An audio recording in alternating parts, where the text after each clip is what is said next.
basically, the idea of the little circles is just that people can bring pieces, just develop them, get a chance to practice and build confidence on stage. So Elayne here is going to do a little bit of a demonstration for us, and we'll talk a bit about finding your confidence on stage. So, brilliant. Sit down and Thanks. get out of your personal space. Okie dokie. Right, so I'll do a small introduction just to tell you who I am and that, you know. Put the old bearing on down, I'll put the miscellaneous down there. I know better, of course, go ahead, please do. Somebody make sure this is on silent, excuse me.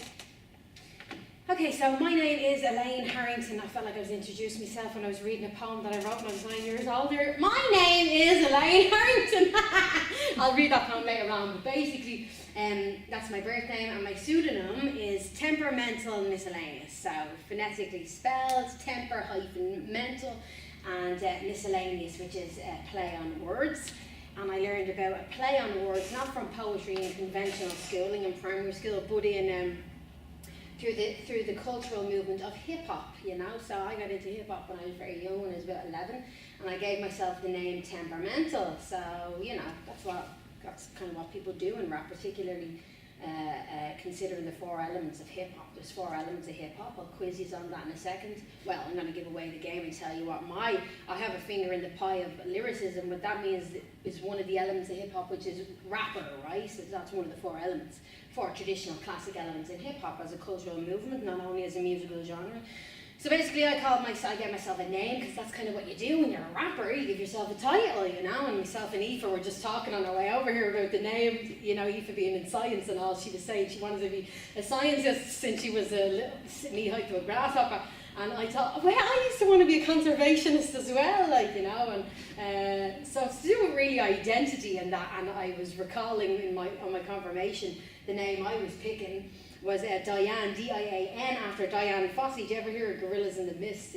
Not the Ice Cube crew, for the hip hop crew, but the film. Anyway, so this scientist, Diane Fossey, so that's who I was naming her after, because I always had compassion for animals. I was interested in the environment and so on and so forth. So that's another string to my bow that ties in with kind of, I suppose, the content of what I'm concerned about in not only in my social immediate environment, but in the world that I live in the extended society of the world.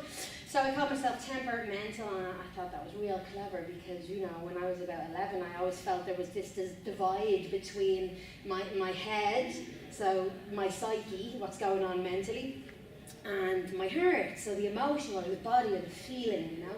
So I thought it was really apt then when I was 19, and I transcended, and I had this really profound growth spurt. You know, I used to have all these growth spurts, 7, 14, 19, 17, 19, and get all these major psyche changes is what I call them. That's how I can accurately refer to them.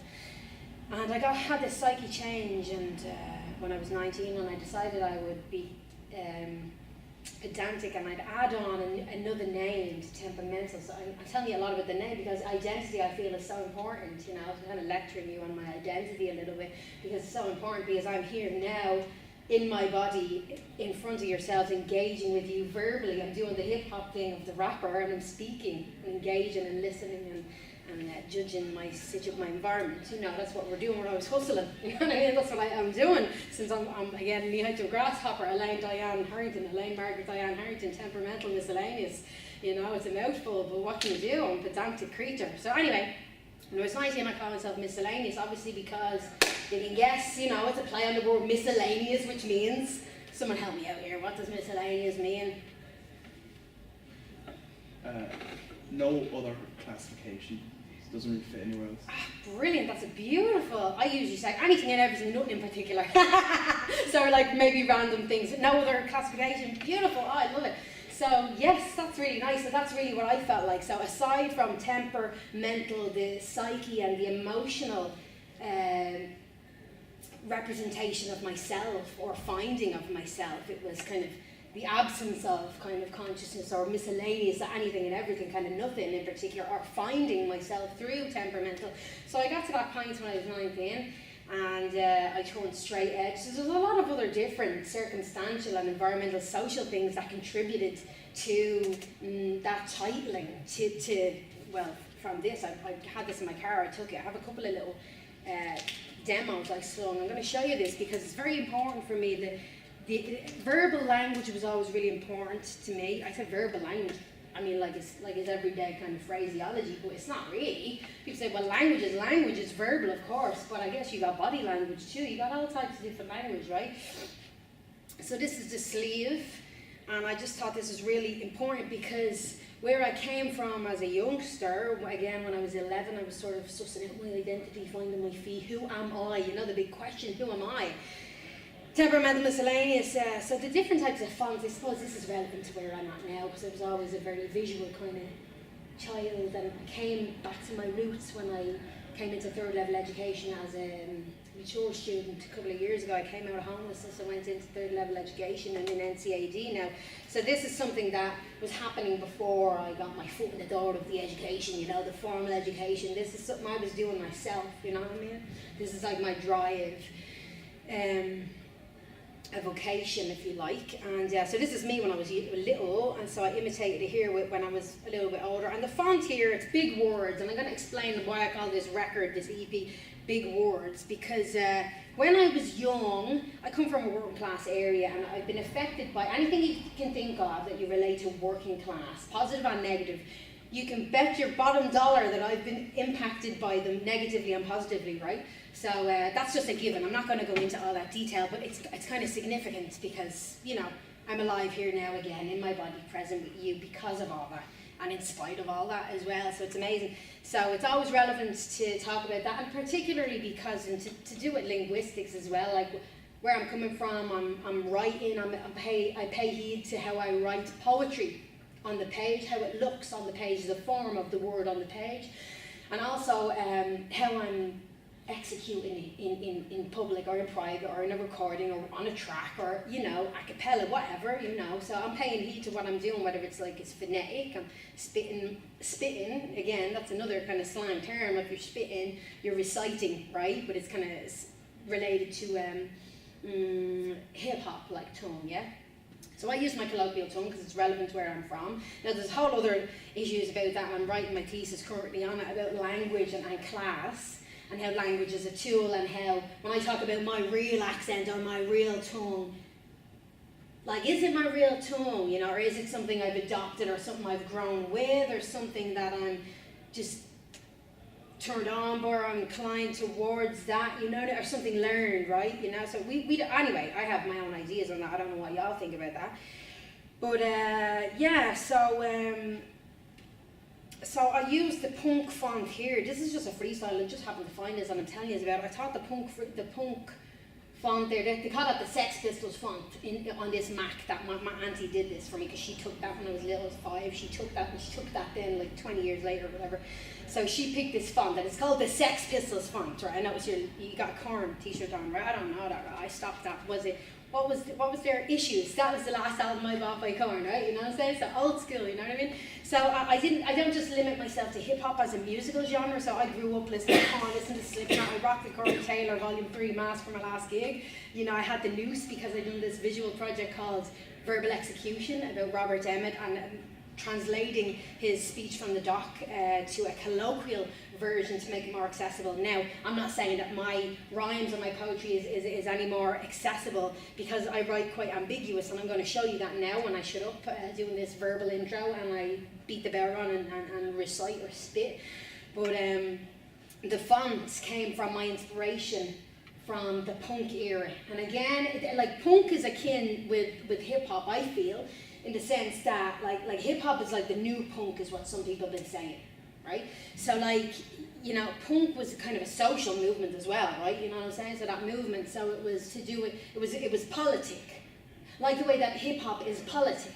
But for me, I believe in I'm going to set that down there, I think we looked at it enough, but I believe in, there's a guy called Rumi, and he's a poet and a philosopher, and he said, abstinence is the prince of medicines, and I really believe in abstinence. So I went straight edge, you know, when I was 17, and that I decided I was going to abstain from drugs and alcohol, and I wanted to live that way because of where I'd grown up.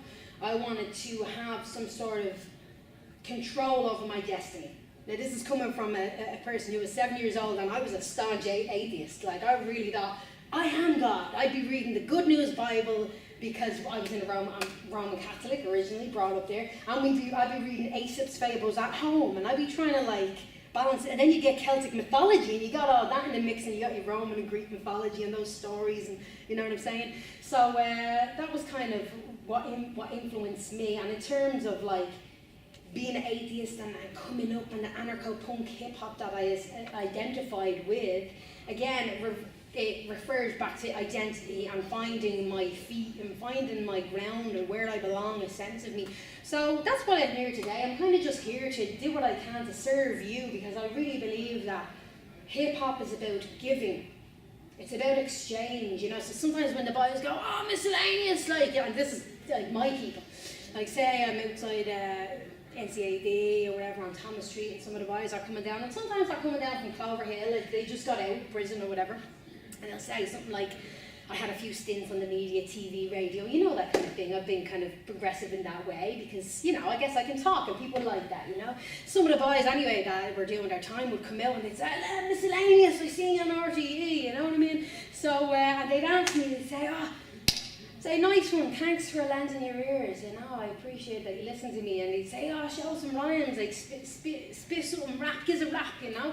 I'd say, yeah, all right, but you give the beatbox and I give you rap, you know. So I'm not saying I'm not going to give you anything for free. It's not about that. It's about I'm just trying to practice hip hop the way that I learned, or the way that I embody, the way that I feel is right, you know, according to the hip hop principles that I've learned along my road, along the path of learning in life. And sometimes they'll be shy and I'll teach them how to do a beatbox, and we can do a little bit of that. If y'all want to do a bit of vocal exercises, we can do a bit of beatboxing with me. No need to be shy, it's all good. It's making noise, sound production, vocal training and all that, you know. And I'm an autodidact, and I'll finish on this note, you know. I grew up with, my father's a musician, he's a writer, and he's like, he used to manage the bands and the rehearsals and everything like that, and do the production on his hard machines. Now it's all software, right? And they used to be like, you know, drum machines and hard machines, like 8 tracks, 24 tracks and so. So I seen him doing that, you know.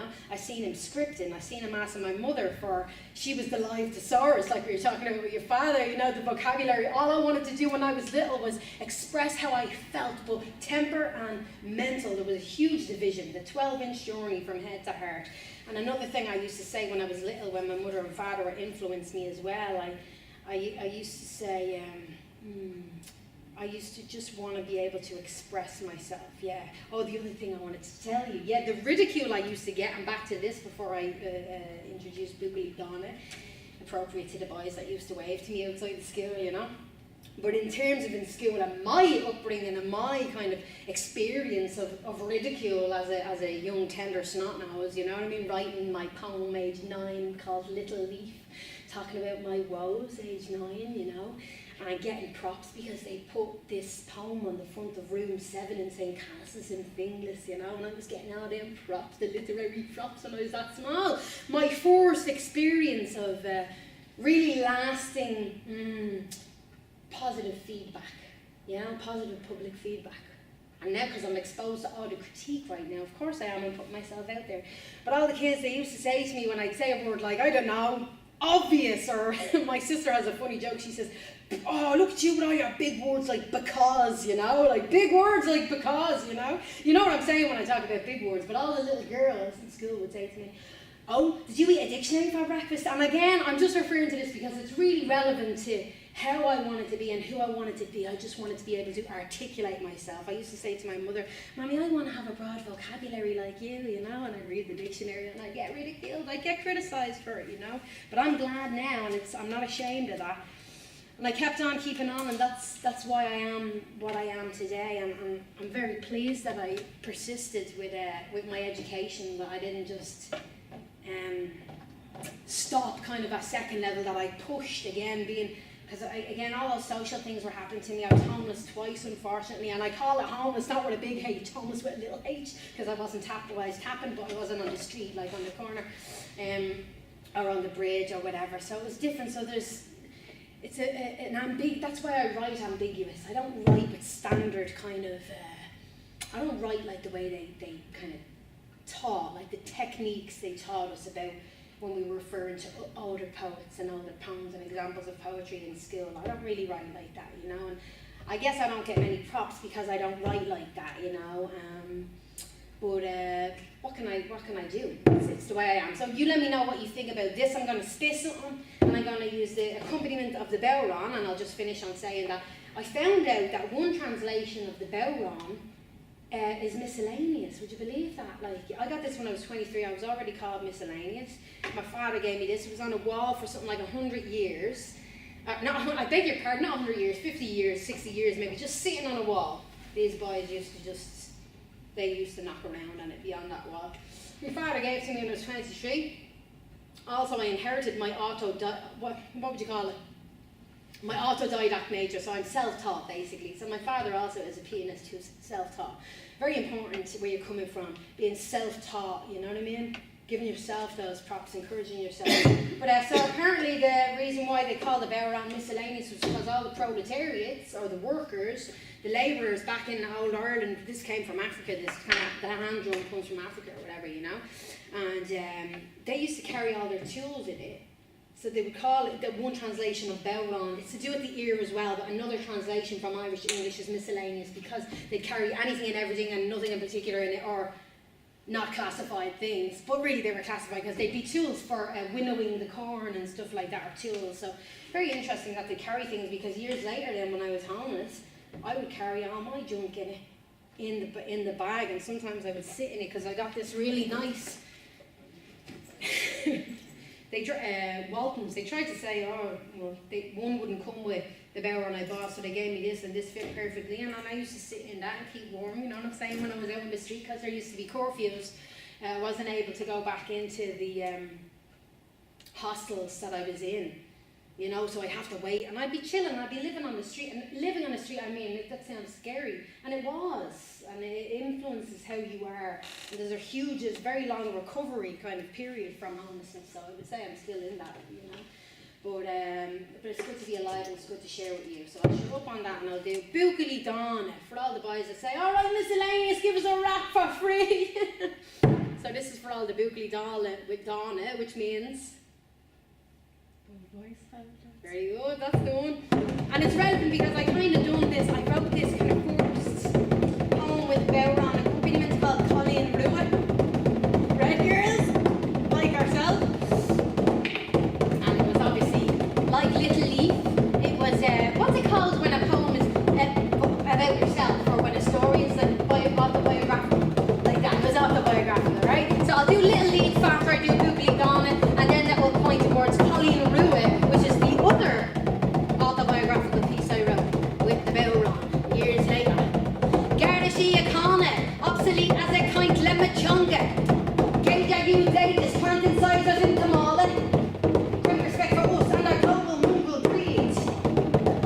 There's that skill where the Irish blood bleeds free. Strange blend of roof, ferret, shyness, pride, conceit, care before the horse, abolish I at the rate. Ireland versus Ireland, bring it back in the day. God conceives all worship within hedges within the prey.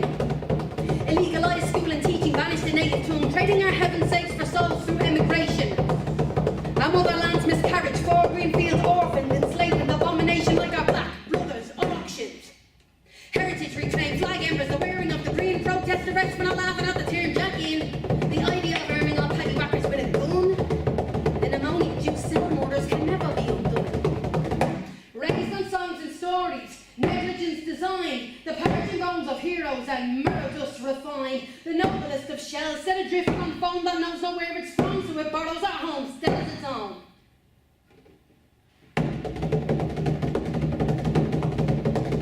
And to numb the muscle brain to work some more overdrive, echoes that are remote and sing songs of suicide. Tune out grand labourers for mediocre wills, evolve uneven holy numbers where the kiss of life kills.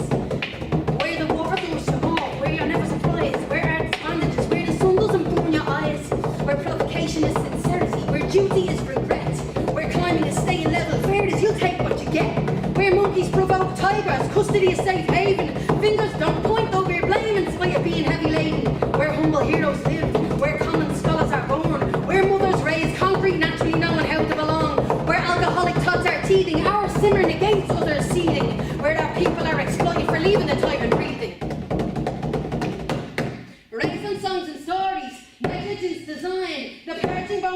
heroes and man just refined. The noblest of shells, set adrift on foam that knows not where it's from, so it borrows at home, stands its own. Thank you. Thanks a lot, little applause I got out of there, see that? That's great. And I'm going to finish the little performances with Little Leaf, because I've been going on and on about it in a different way that I'm telling you about myself. So here's a vision of me aged 9 and on what I wrote, my first poem. Little Leaf by Elayne Harrington, aged 9. I'm just a little leaf. I'm all worn and torn. I've been used on many pages. I've been copied and drawn.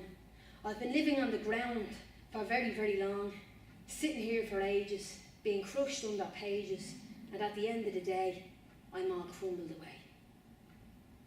Thanks.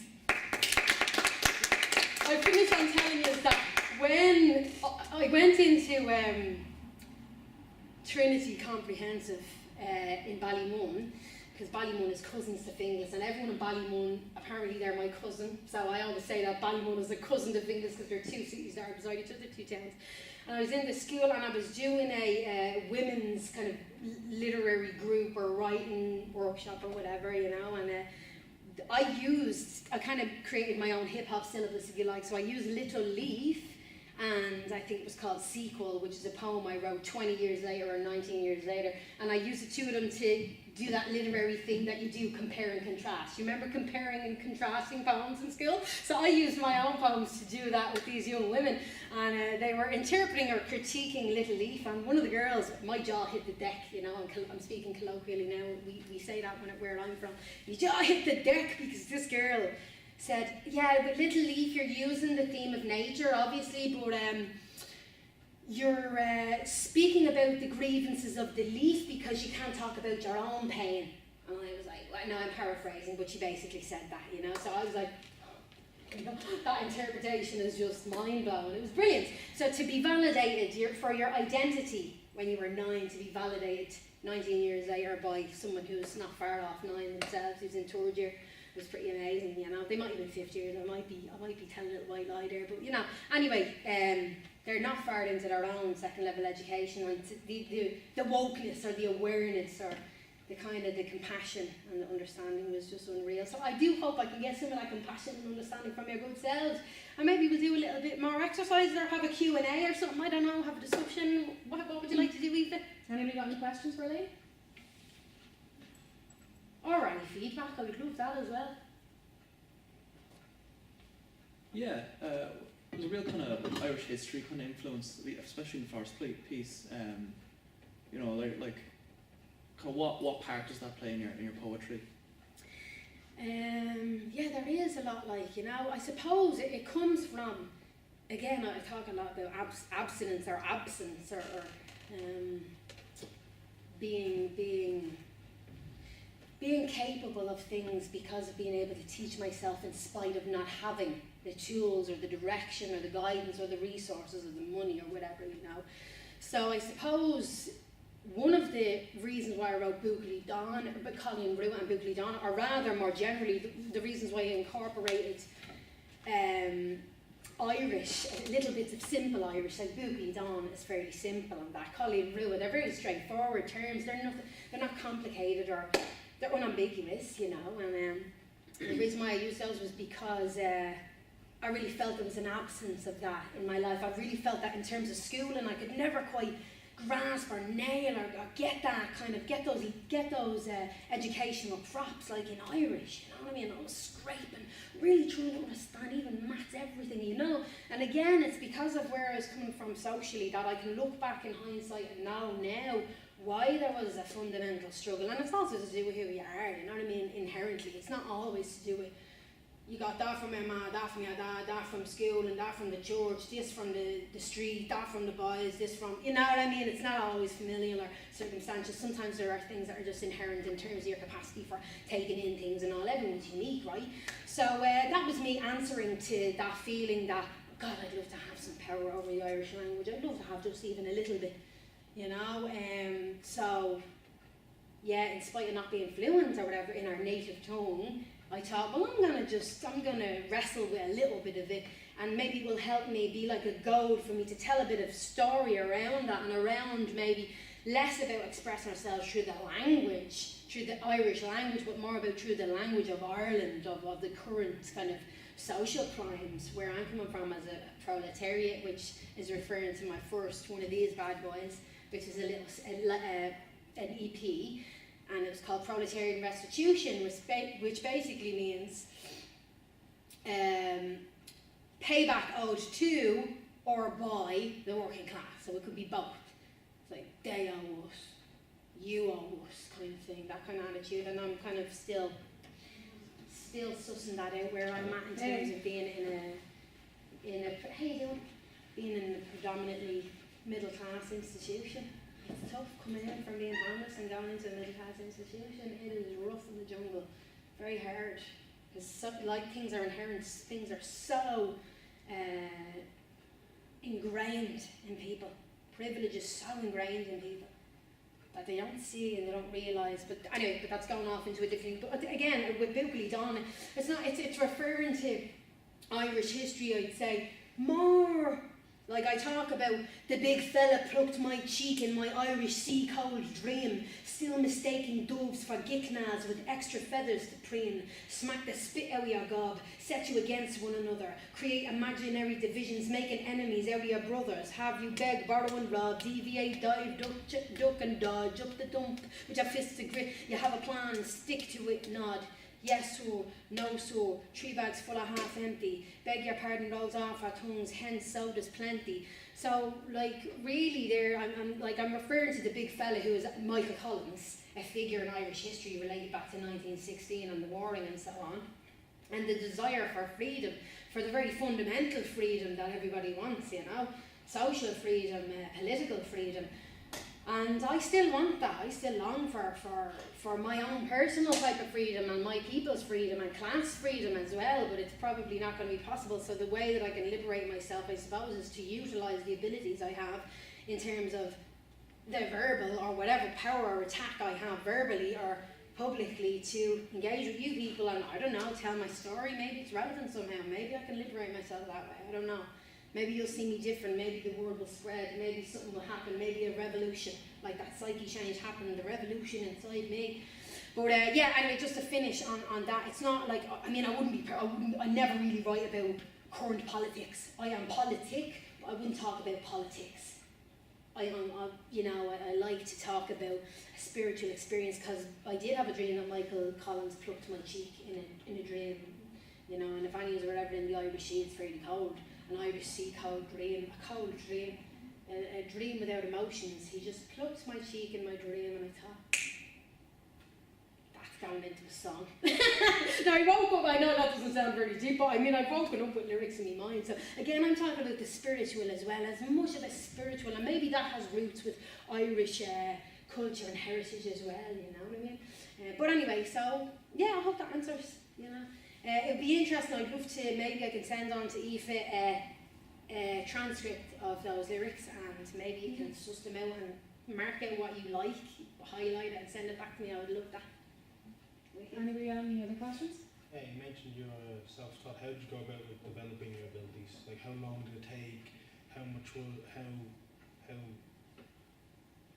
an obstacle was in your way, and how did you push past it? Well, I suppose, again, like with the girls in school, and they didn't mean any harm, God love them, like, you know, with the sensitivity of the poet and the young girls being like, oh, you were using big words, you know, and we're going to ridicule that because it's a little bit intimidating and because it's not the norm, and you're rocking stripy socks instead of white perforated, you know, love heart socks in school or whatever, you know. So anything I was doing differently, and I didn't know why I was doing that. I just wanted to be kind of different, and I know that that's a privilege in itself as well, but it's also a duty, I think, as well. I felt like there was something driving me to kind of be that little alt age 7, 8, 9, whatever. And I suppose those were some of the obstacles, but really it's a bit of a paradox because they're not really obstacles, because like 25 years later I'm utilising that memory and using it as a goad to create something, to create something from it, something seemingly negative, or something that was meant to be oppressive. And it didn't mean any harm, but we could say that about a lot of oppressive people. Oh, they don't mean any harm, or they don't know what they're saying. And it is important to be cautious about what we're saying and how we say it and how we're impacting people, you know. And I'm still experiencing that in this world, that ridicule or that like critique and no feedback kind of thing, you know. All critique, no positive. But yeah, so I guess then in terms of the hip hop, right? I forgot to ask you if y'all knew what the rest of the 4 elements were. Actually, I told you one of them was rapper, because I'm a rapper, so it's all literary, verbally expressive, scripted, freestyle, blah blah blah. And I do freestyle in a very, very, very weird way compared to what you would think, what you would like consider in mainstream. So the mainstream portrayal of hip hop, right, was another sort of you're talking about setbacks or things in the way. So that was another thing that really got to me. I just thought, you know, as I got into my teens, adolescence, growing up, I was like staying behind with the Motown, going backwards to the blues, to the jazz era, you know, thinking about jazz is to New Orleans, what hip hop is to the Bronx, thinking about place, thinking about, well, who am I? Well, I'm white, I'm female, I'm working class, who am I? I'm educated, but I'm working class, you know, self-taught, I'm an autodidact. So it's all these different flavors in the mix, and it can be problematic, but it could also be help me to progress as well. But it's a very solo world, and I really, really believe we're very alone in this world. I know that sounds a bit nihilistic or whatever, but that's where I'm at the moment, and I'm looking at that, and looking at that feeling, and looking at how that's actually okay. It's all right for me to be alone in the world, because I don't need a crew.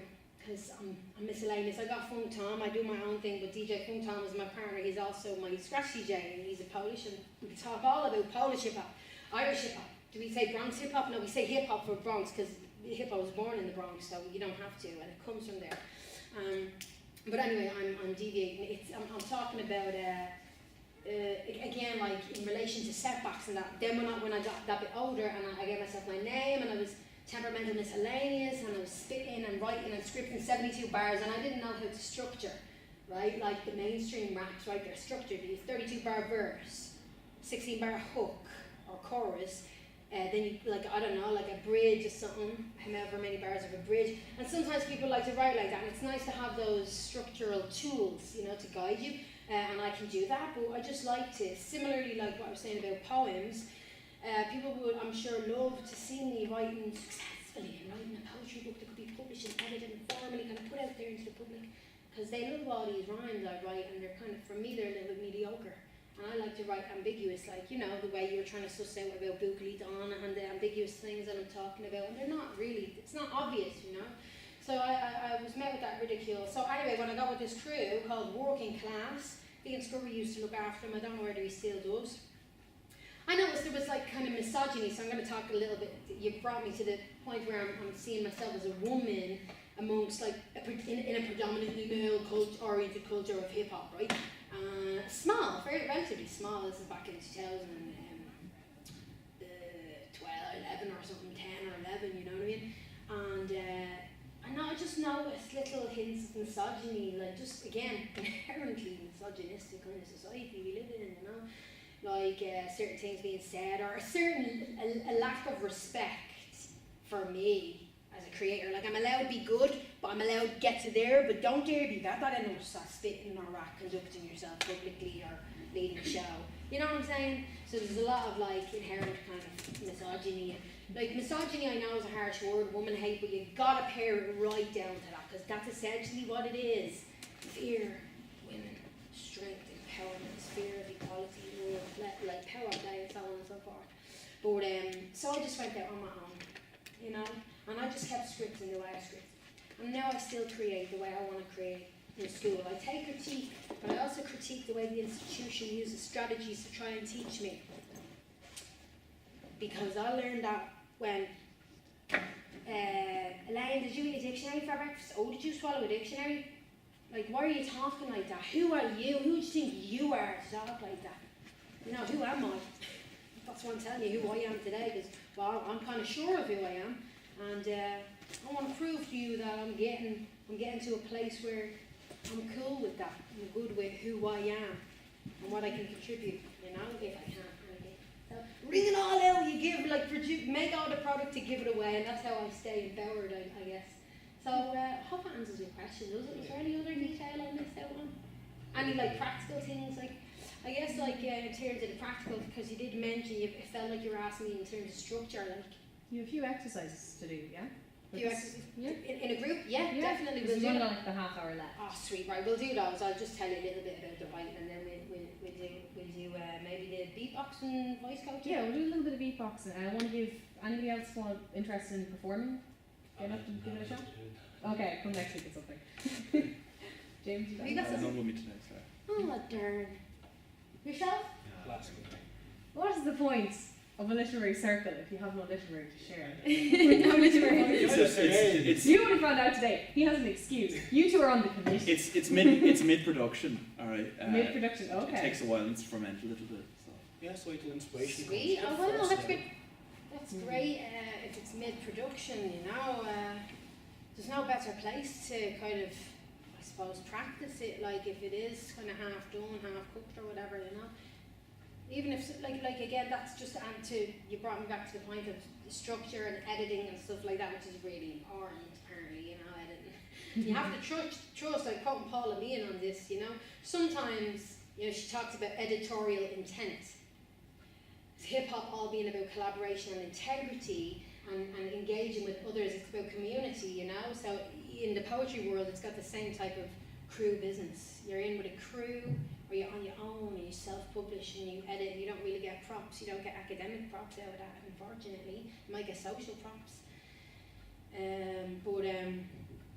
Yeah. So about trusting myself and educating myself, that was really where the trick was. And again, cause like.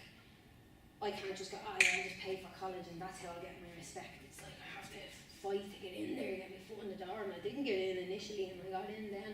And they're delighted to have me there now, you know. And Paula Meehan was my referee for entrance into this third level world that I'm in, that's enabling me to, you know, continue doing what I'm doing. Like with yourselves, I mean, I know Eva from before, from my poetry background and rap background, so she probably would have called on me anyways.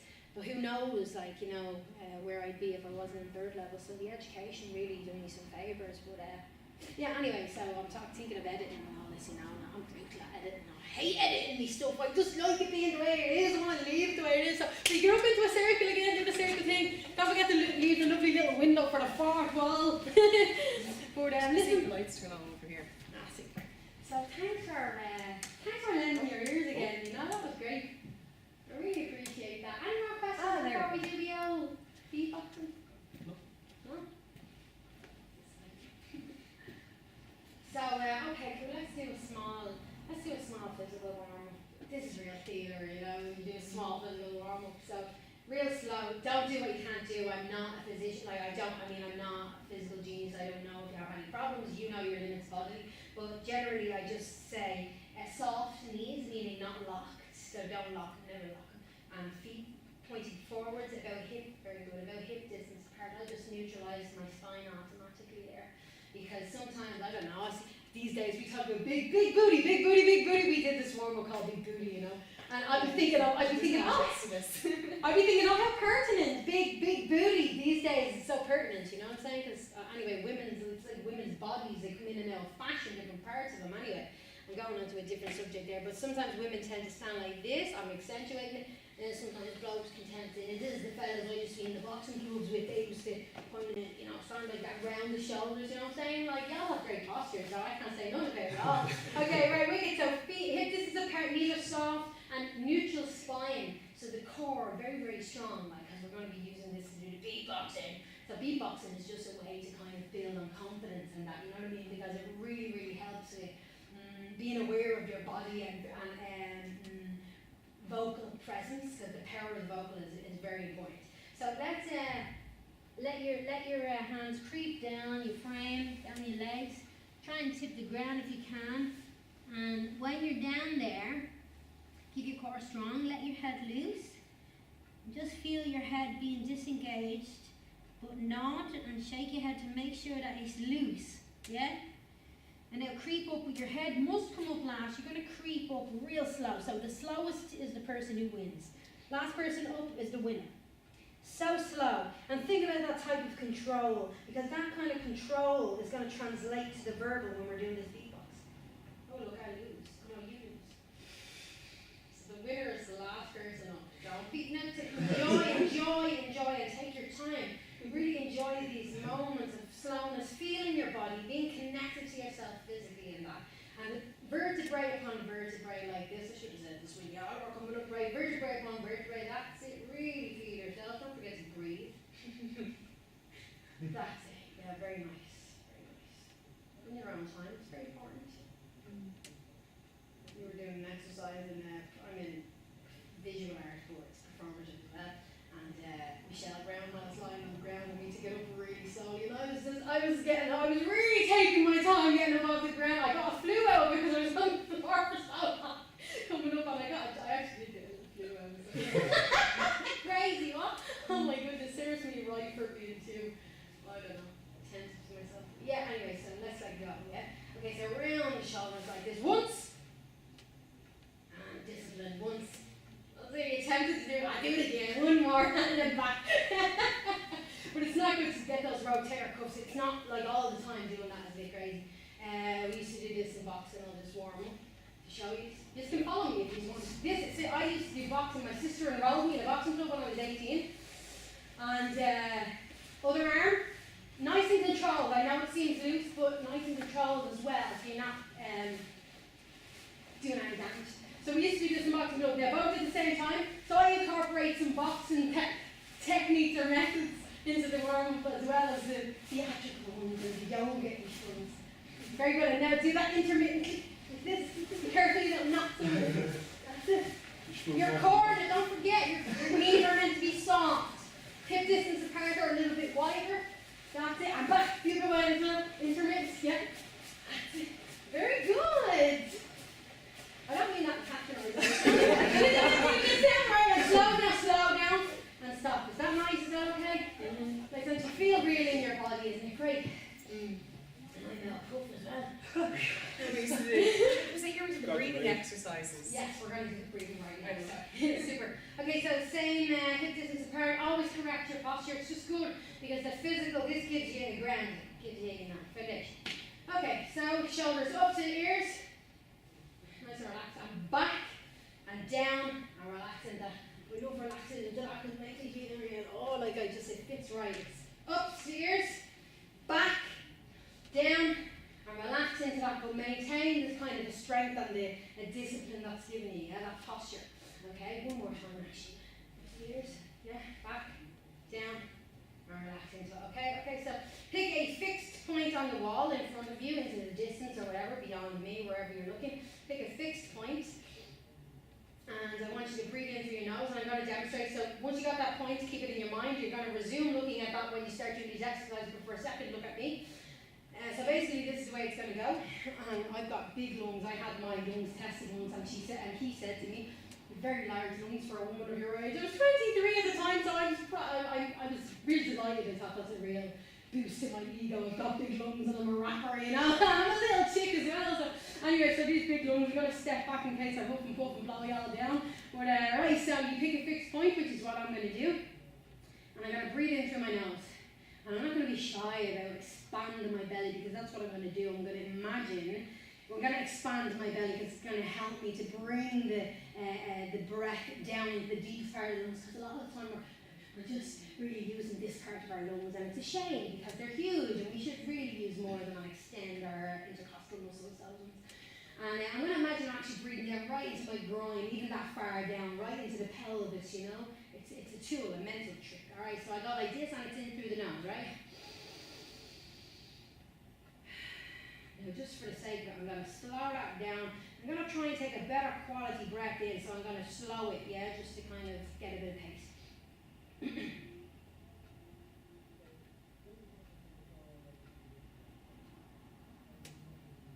And I hold it there like that, right? Let it go for a second. So I hold it there like that when I have the breath in. And I engage, I see like that's the diaphragm, so that's refining, strengthening that area, and that's where the confidence comes from me, stage presence, if you think of it yourself, publicly, etc. That's what helps me, and it gives me energy as well. Okay, so I breathe in through my nose, I hold it, and then maintaining I'm looking at that fixed point, maintaining that, I exhale through tightened lips like this,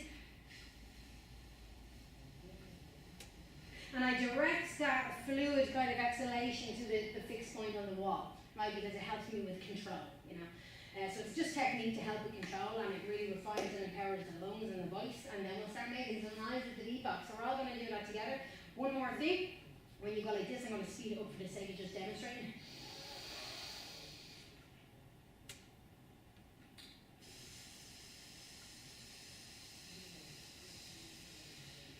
Keep emptying it out, don't let it go. Keep emptying. Hold.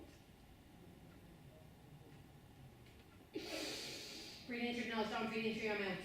You need to take that breath, breathe in through the nose, that's where the trick is, that's where the power is. And telling you this will give you a real power in life, this breathing. Okay, let's do it together then, alright? So, all together now, on 3, 2, pick a fixed point on the wall, 1, ready, in through the nose. Extend the belly, expand out, and hold it, and relax your shoulders. You shouldn't be bringing your shoulders up, your chest up to do this, and hold it, keep holding it. Yeah, and when you're ready, push it out a thin, consistent stream of exhalation air direct towards the fixed point. When you're ready.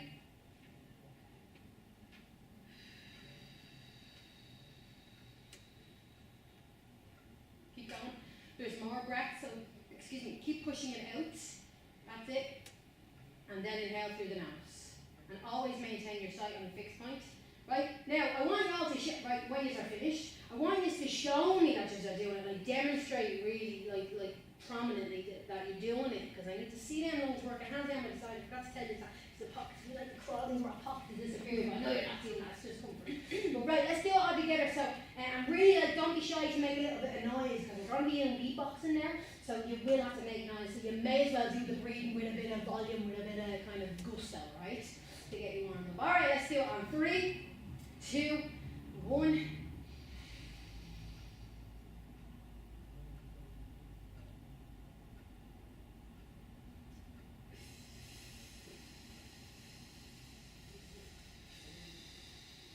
Can I hear you?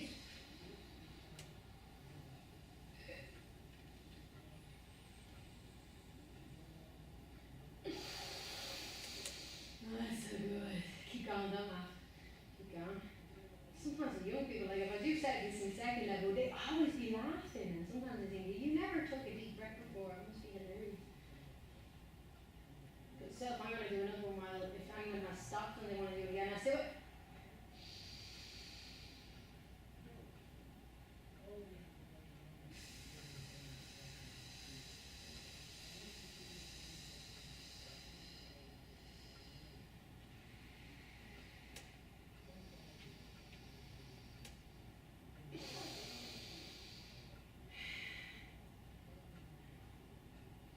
Right? Very good. Now I'm just looking at it now, I look weird because I'm sussing you out, but I'm just looking because you can see when people are cheating, and I know they don't mean that, no one ever means to cheat, but people take their shortcuts because they're like, oh, what's the technique, and what's the rhythm, and what's the, So, but it's amazing because you can spot things about people, so you should be really able to see. I'll do it real fast.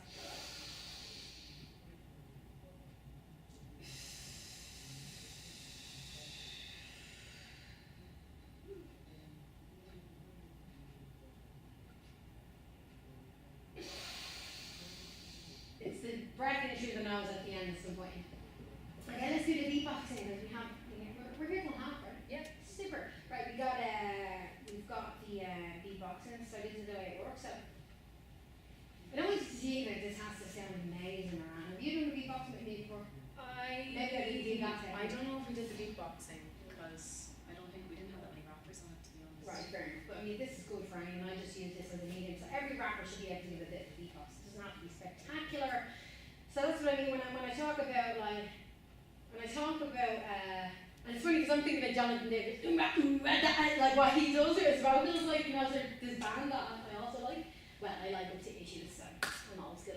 But yeah, so the way he uses his voice is amazing, and he has amazing power. You know the band Slipknot as well. Okay, I got him for Slipknot. Yeah, I know, but I'm a real, like, they changed my life, you know what I mean? So I was totally in that back in 2000, so you know that really It's a bit before my time. a bit before your time, maybe. You know what I mean? I can see you by the t-shirt because I don't recognise this album. See, what was the album called? Which t-shirt is this? Oh, that's maybe a quote or something from one of the songs. Cool. So Corey Taylor, like, you know, I was watching some on his vocal training, and he screams as well, or roars rather, and you know, he got the thickest neck in the world. And but he has a beautiful singing voice as well. So beneath that power and attack, you must have control and quality of melody as well. So for beatbox, it's a little bit similar, but it's less melodic and more verbal. So there's the verbal behind the beatbox. It's not just making any random sounds. You have to use your embouchure and your shape of your mouth and your power. So let's put our hands here like this and maintain the soft knees and the structure. And you can even pick a fixed point on the wall after you finish looking at me, right? And so put your hand on your diaphragm a little bit higher, a little bit higher. That's it. Yeah, good. You can feel your diaphragm there. Yeah, sweet. So we start off with, so beatbox basically goes, this is the way I do it. 1, 2, 3, 4. So 4, 4, you know what I mean? I'm not a musicologist or anything, but you know, I can count 4, 4, like I'm self-taught, right? It might be perfect, I don't write in the bars and everything. Sure, Billie Holiday, she even crossed the bars when she was singing. Nothing wrong with crossing the bars, but for the sake of structure and timing and control, let's do the 4, 4, which is a hip hop rhythm. So with the bow on, I'd be doing like, you know, I think I done a deck nail. I think I done like a jig and a reel. So I think a jig is like, dum diddy diddy dum diddy diddy dum. Very late. Oh, right. Right, sweet. Okay, so Here's a trad violin. there you go. Here's a trad violin, and you got the lingo down. So Mary Kate. So it's interesting that they're using a word to correspond with the rhythm that you tap it out with the beat or on the I was skin. taught rashes and sausages. Rashes and sausages. Rashes and sausages. Is it really? Is that We have really? Mary Kate. Yeah, brilliant. So if you can make up a name or a phrase for a 4/4 beat, brilliant. Maybe you got one. So so basically it's going to go like this. We're all going to do it together. So it's like, think about a word that sounds like but it's a word rather than a sound. Maybe buff, buff, buff, buff. So it's a delicate mix between air and power, right? And the words, you know what I mean? Boof, boof, boof, boof, boof. Some people be like boof, boof, boof, bah, bah. Some people be like that, and like, it's cool, you can be like that. It's about control, experiment and play. I'm all about play right now, where I'm at. I was in here the other day, the slalom passed, okay? He was like making noise in his throat as he was beatboxing and everything. Wow. He was just wandering down the corridor. It's very interesting because like I went over to Albany to see Farrah Munch play. I was working with a guy from the Bronx called Mike Larry, and they had all these things, and they were leading the way for this thing called beat rhyming. So it's where you've seen this guy in his French, I Got Talent, or France Got Talent, or something like, and he's beatboxing while he's rapping at the same time. So it's called beat rhyming. You know, Okay. I don't know any women that are doing it but I see a lot of guys doing it over in the BX and in Albany and that. So anyway, let's do that. So all together, let's hands on your diaphragm. See, I like to keep going. And you don't need to be in time with each other. You don't really need to be doing it in sync.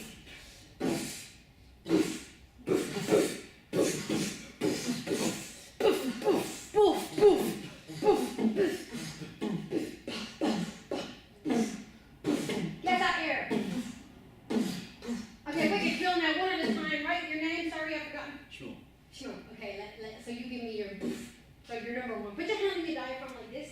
Show me your power. Pick a fixed point on the wall and drive the power through with the boof or the boof. Good. Beautiful. I love it. The fragility of humans. It's lovely. So, okay, what I'm going to tell you is keep your discipline. Keep the discipline like you got to do it, like it's something technical. You got to execute it and you got to hold until you're finished doing the task. So I'm giving you a task and I want you to do it real clean. So you've had your moment to go, okay, so you've had that. Now let that go.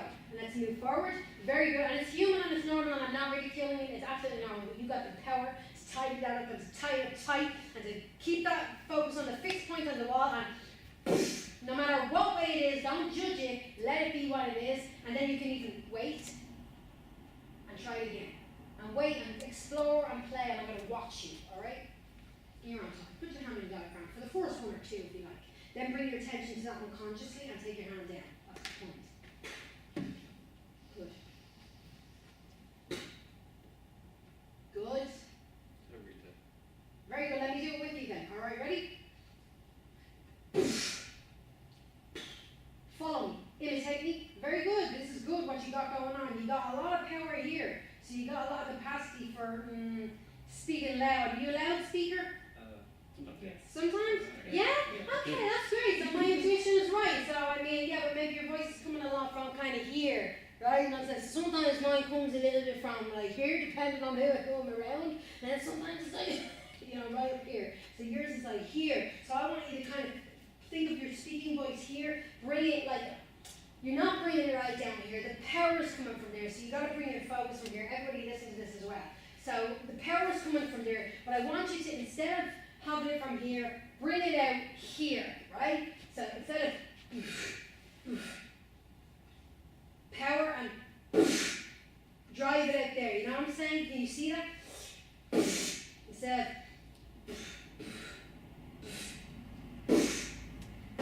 power and attack. Right.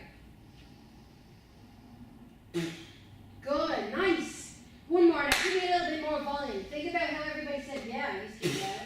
Very nice. Mark it a little bit more control. One more time for me now. Try and, you're getting to about like here.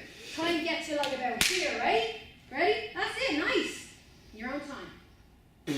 Good, got to about here. One more time, I know I'm annoying you. One more time, about here. Come on, really try.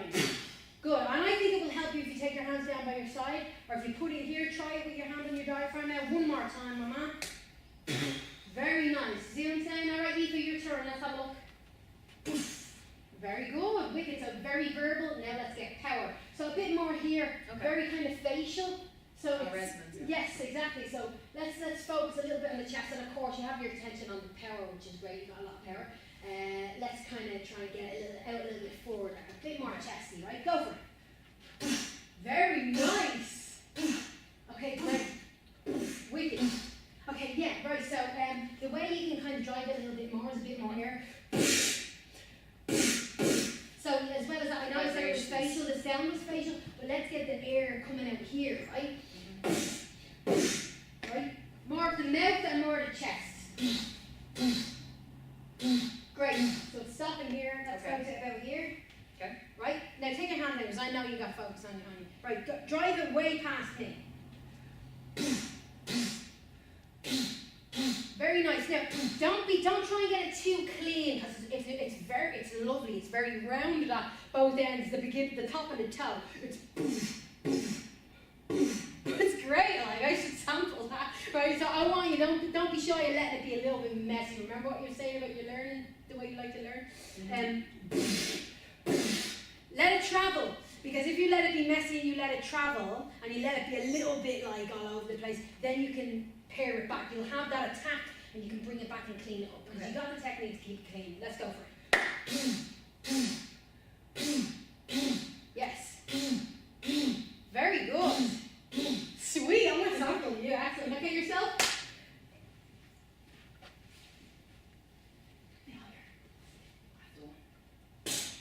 Nice, nice. I love the way sometimes people look at me and they go, Tava, is that all right? I love that, it's so sweet. Yeah, very nice. So again, what Bob was saying to himself, yes, like you don't need to look at me for validation, but I give it to you anyway. Yeah, that's good. So I just want you to make it travel a little bit more. Very good. So it's like you feel that it's kind of trapped, it's a little bit trapped. So I feel, yeah, you got the power from your diaphragm. Just bring your attention to your diaphragm, let your hand down, and let's move it a little bit. Try and make it travel a little bit more. What will help you is really, truly focus on outside there, yonder.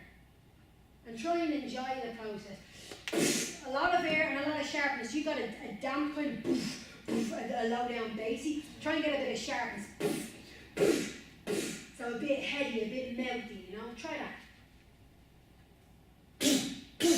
Very good, yeah, wicked, wicked. And I like the way you're actually projecting your head physically. You're bringing your body into it. Try to incorporate incorporate that in without doing it, if you know what I mean. So get that gusto without having to extend your neck, you know, because you will actually hurt yourself eventually if you're really beatboxing hard and doing that every time you've done the bass on 1 or on 4, you might get a neck strain, you know. So try and not do that, but remember the gusto that you're trying to acquire by doing that, right? So let's go for it one more time.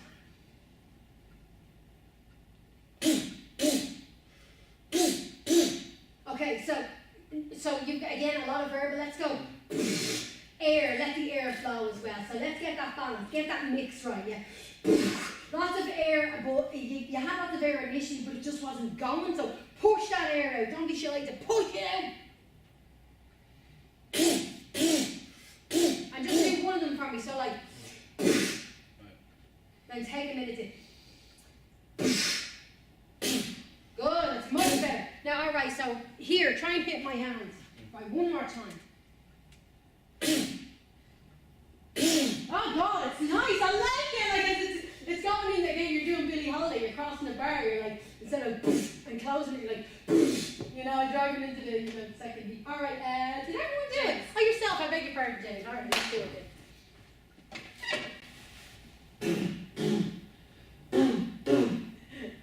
Very good. Okay, stop you there. Hands down by your side, and you're like this. You're like.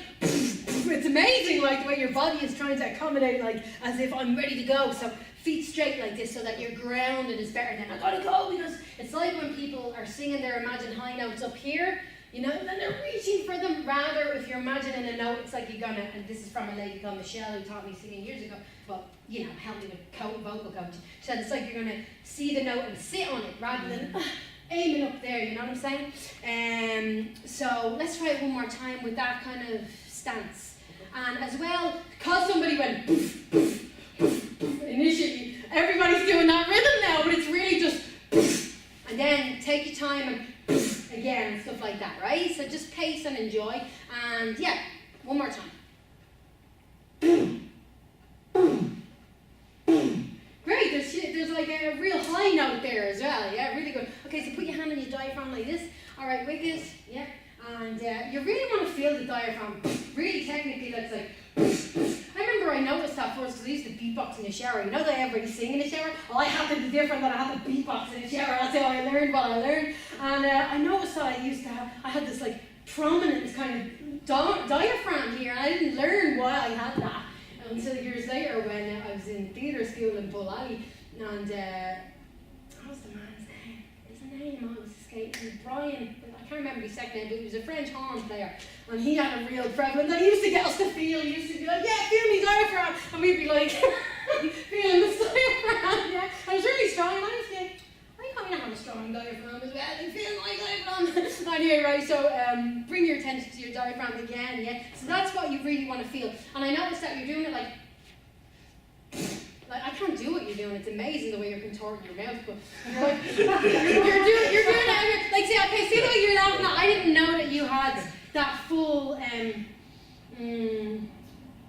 spectrum of facial use. I know that sounds kind of weird, but I until you smile like that and opens up, I kind of want you to use your mouth a little bit more like that. I know it's about, and it's a little bit about control, but this, what you're doing is like, it's limiting. So it could be great in the future when you learn to be bigger for now, when you learn the technique of being big and loose here, like orally, then you can maybe use that control that you have that I can't imitate. You know, so first I want you to let go of that for the time being, hand on the diaphragm, fixed point on the wall, into the distance, launch it out, and don't be shy about letting it be big, and use that when you smile and you laugh, to use a lot of your face, your mouth is opened up, so you be aware of that openness, of that oral kind of capacity there, that broad spectrum. In your own time. Good, better. Great, right, take your hand down. Good. Now, so feel that resonance come from you. The power from your diaphragm, let it resonate from here as well. Like feel that power kind of, you know, gather momentum from your diaphragm through your chest. Because it's like it's stuck or something. So we want to bring it out. So don't try to control it too much. Right, hands down by your side. Focus softly on the diaphragm. And again, what I said about the momentum picking up in the chest. Drive it through. Let's see it. Boom, boom. Good. Boom, boom. Very good. See what you did on the last one? You started bringing it like, it was coming out like, at first it's like, and then it's ending here.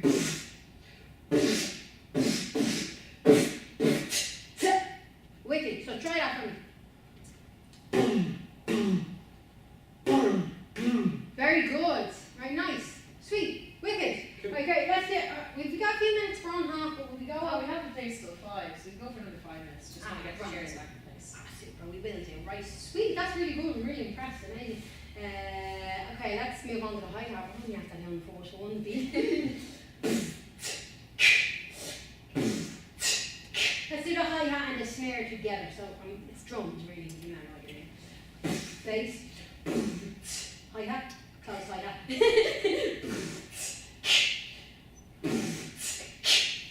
Are you playing drums? Are you impressed? Yeah, No way! The drums were my first instrument. Very lucky girl I was when I was 13. I did town band drums. I was just Lovely! There you go. So, wicked. So let's do the close hi-hat and the snare. We got the bass, right? So y'all put the bass in. Now it can be like, or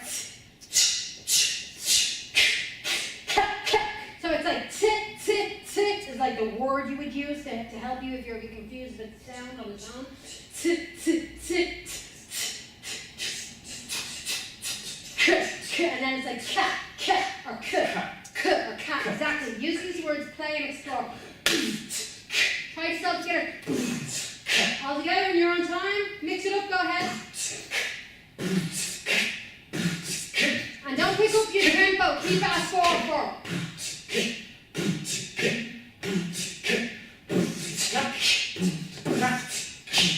Yeah, take it nice and slow for yourself.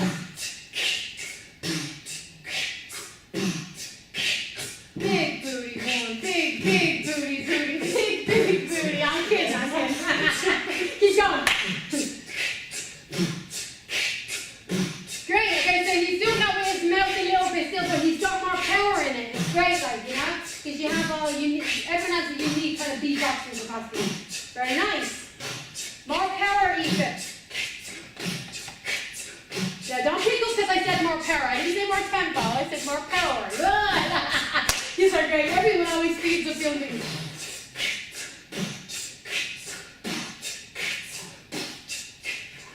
Very nice. It's tiring, isn't it? Tiring? It's really tiring to sit up your shoulder like me. I mean, keep going. Loosen up. Let those hands down. That's it.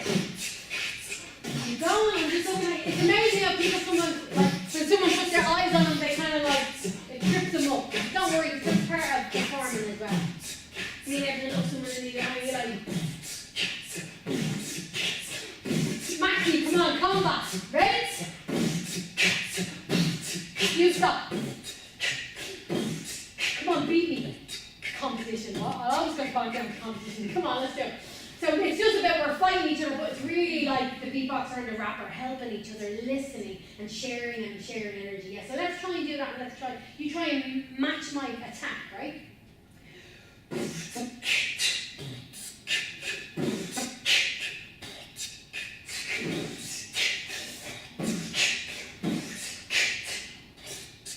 Very good, nice. You know what I'm saying? It's like that nice communication when we do it. Let's do it together, shall we? Come on, let's do it. All right, I'm gonna start, and you join in with me. I'm gonna drop out at some point, and you're gonna continue. I'm gonna beatbox, and you're gonna join in. Right, so I'll beatbox first, and you follow my role, and then you're gonna continue on your own. All right, so I'll guide you. I don't even need to give you a description beforehand. So, yeah.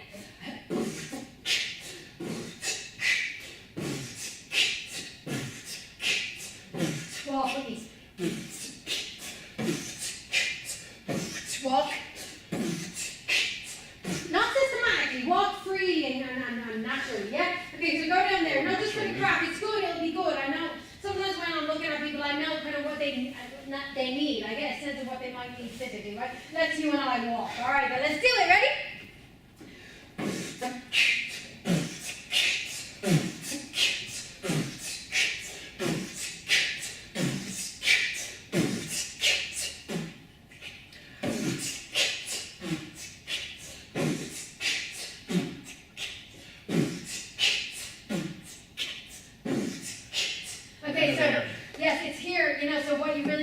what I didn't tell you, a lot of you were doing it naturally, but what you need to do is like what we're doing in the green exercise.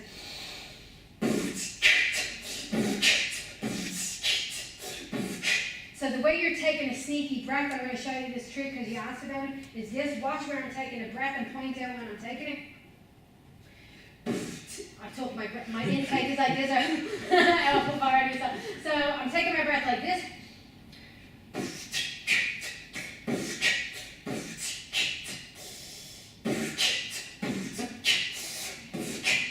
Like you.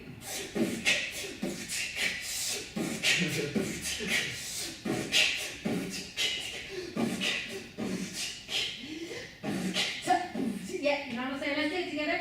Ready? Oh, whoa, faint. It's great. Makes me feel alive. Ready? 1 on a 2. On a 1, 2. Ready?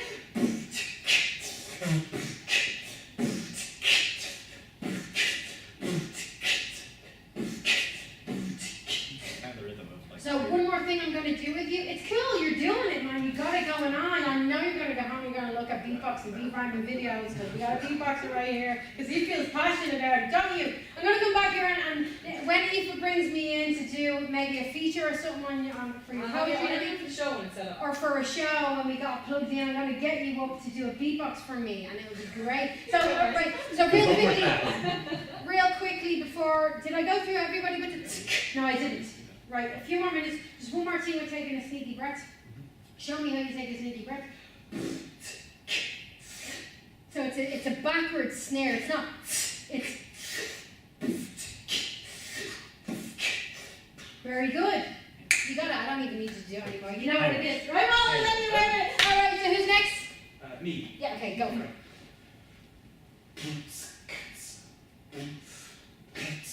Very good.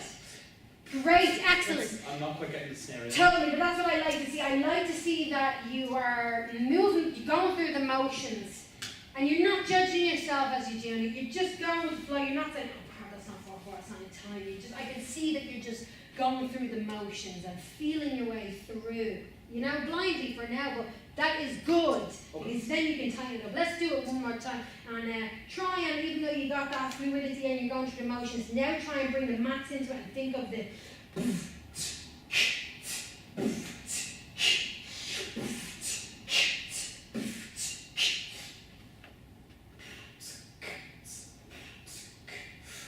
Good. Stop you there. So you can see the way when someone is thinking you have to sacrifice something, so you sacrifice the power. So now that you know and I've pointed that out to you, bring in the power, put your hands down by the side, bring in the power and that lovely, the match you had going on there, you know, that discipline.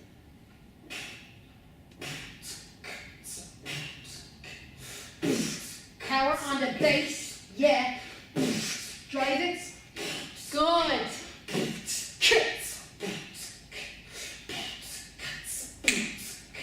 Slow down, keep the pace. Good. Very nice. Work on that power. Because it's kind of stuck right here, right now.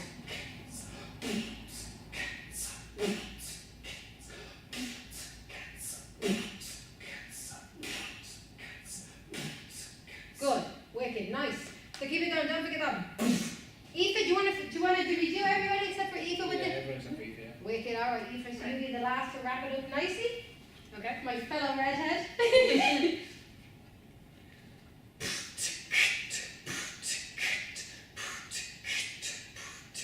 Power. 6 points on the wall, just for control. Direction, rather. I used to be yellow now. Remember me? The miscellaneous with the capital E. All big letters, no acronym. 2 turntables with no DJ scratching them. Virtual romance, emotions, power and free. TMM, temperamentality, tempermentally. Yeah. Your turn. Your turn to rhyme. I got rap. Do a bit of a poem to do this beatbox. Do a poem to the beatbox. Okay. Goddess Aero, birth was from the whirl of her navel. Wood, stone, earth, Ishka, legends. Fantastic fabrics formulating our phantasmic workfare isle. This is is where giants strolled across the sea, where Cullen earned his name with the stripe of pearl on slipper. This is where the Fianna watched Usheen flit away to tear the know, where he returned to dust, where flesh became feathers, flesh became feathers, feathers became dust, all to dust. Dizzying depth of history, saints and martyrs, revolutionaries and missionaries, poets and musicians, dancers and druids, gods and Gaeilge, warriors and witches. Ireland, our living legacy. Put it there.